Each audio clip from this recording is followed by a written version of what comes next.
Terima kasih Bang Tola, Tobek Lala. Ustadz, tadi Ustadz cerita bahwa Rasulullah juga bergurau, tapi gurauannya itu tidak pernah berdusta, dan itu yang tidak boleh kata Rasulullah. Sementara teman-teman pelawak sadar atau tidak sadar lawakannya itu banyak berdustanya juga Ustaz. Cari-cari mengada-ada kan, karena memang tujuannya untuk membuat orang tertawa.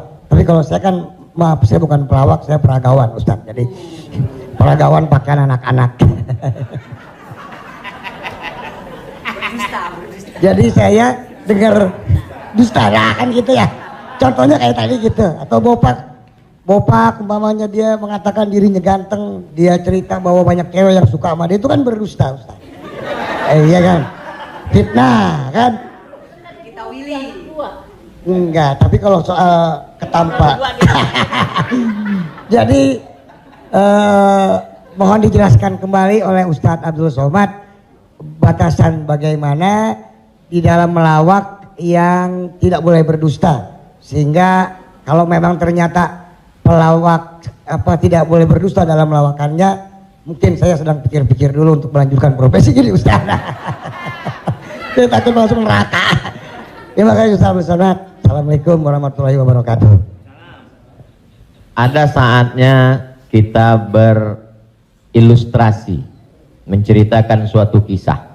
Jadi sebetulnya para penulis novel Islam pun dia sebenarnya kisah itu ada juga yang fiktif atau dicampur antara nyata. Bahkan Buya Hamka menulis kisah campuran antara tenggelamnya kapal Panderwick adalah campuran antara nyata dan fiksi. Apakah ketika orang bercerita tentang fiksi itu dia berdusta? Tidak. Jadi kita bisa bedakan itu antara orang memang betul-betul dia berdusta. Kemarin saya melakukan ini suatu, padahal cerita itu tidak ada. Beda dengan dia misalnya katakan, saya ini Ustadz seorang peragawan, tapi peragawan pakaian anak-anak.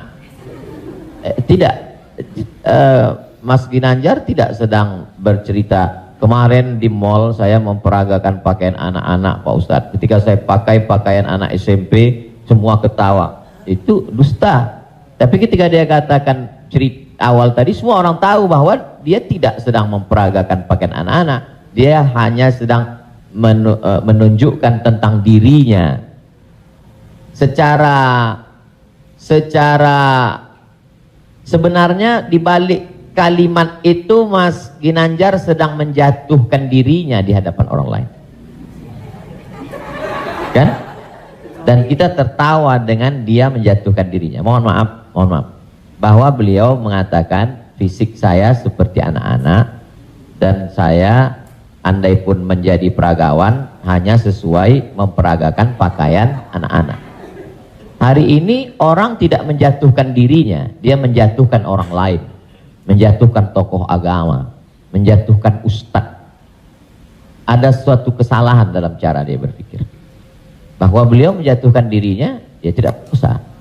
Karena dia tapi dia tidak sedang berbohong. Dia hanya sedang bercerita. Insya Allah penjelasan saya itu bisa dipahami.